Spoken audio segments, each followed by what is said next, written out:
Now, if you look over in the hierarchy, you can see we have a whole bunch of aliens. Okay, and they kind of need to move as a unit. So I can't sit here and move them individually, or I can, but it's not going to work out that well, or it's going to be a lot more coding. But in our case, we want them to move as a unit. And also we want some organization in our hierarchy.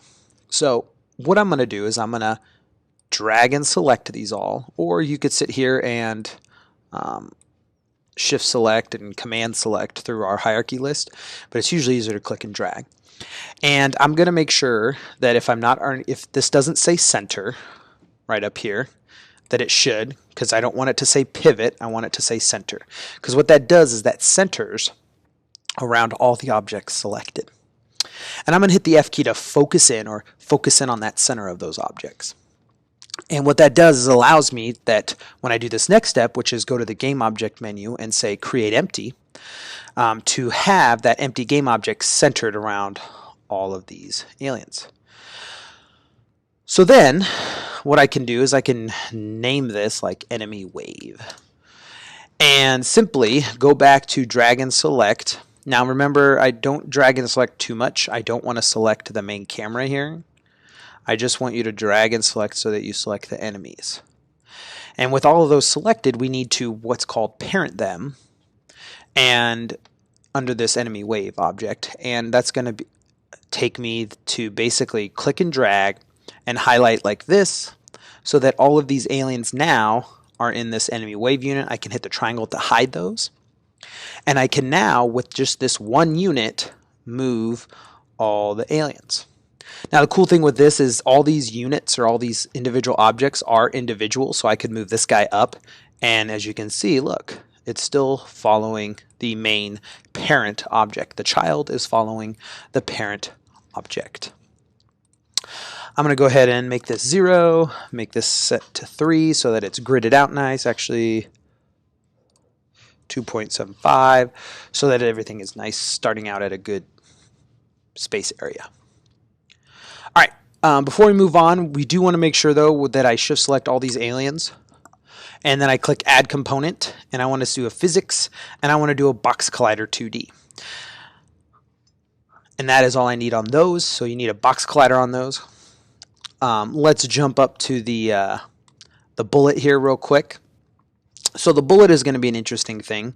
It's going to be box collider 2D, but the bullet is also going to move and it's also going to run into things and detect some sort of collision.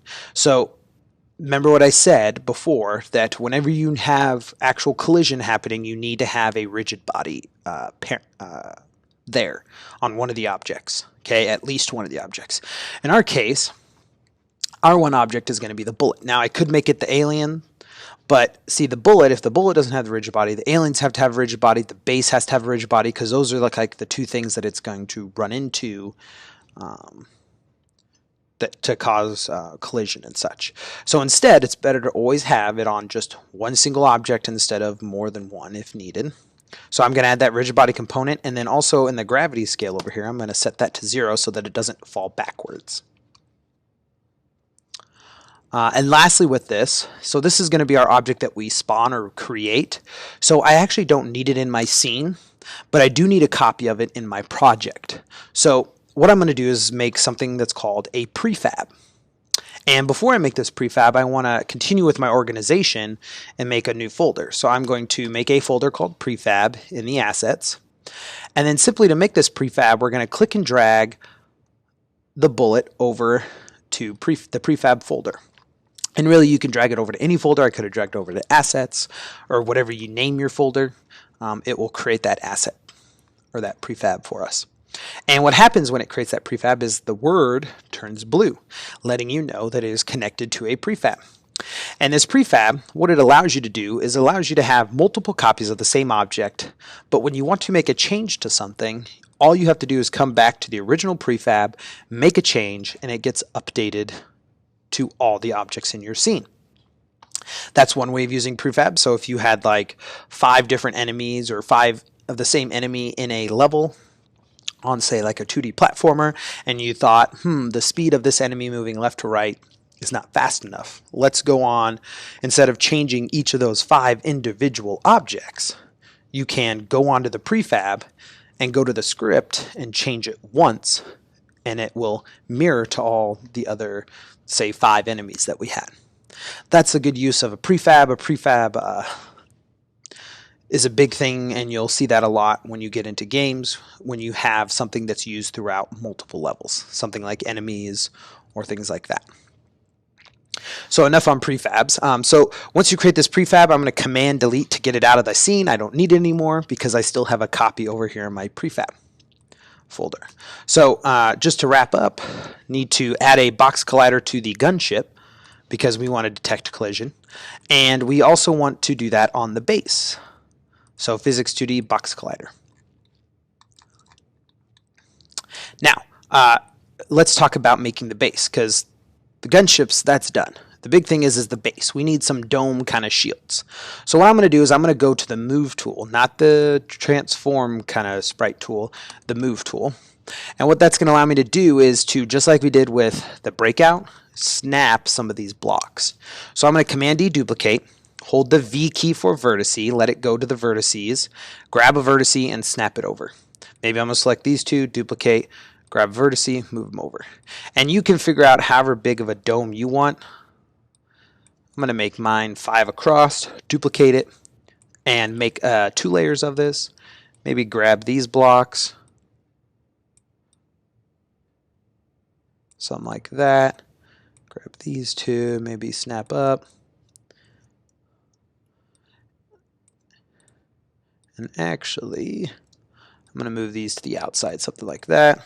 Duplicate, maybe have 1 on the inside like that. So then you need to, and then I need to make it like that on the other side, something like this. Something like that. And yeah, I'm going to delete it so it looks like that. So there's kind of like my dome shield, and you can make them however you want, doesn't matter, it's up to you.